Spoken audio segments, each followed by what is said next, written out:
Pencegahan dan Penanggulangan Kebakaran Hutan Alam Kabupaten Aceh Barat hari Rabu tanggal 15 April 2026.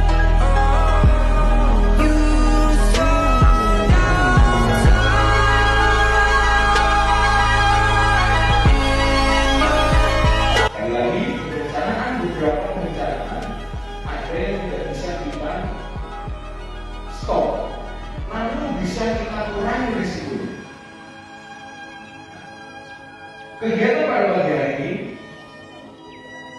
saya sampaikan lebih kepada mengurangi risiko yang akan ditimbulkan risiko bencana ke depan.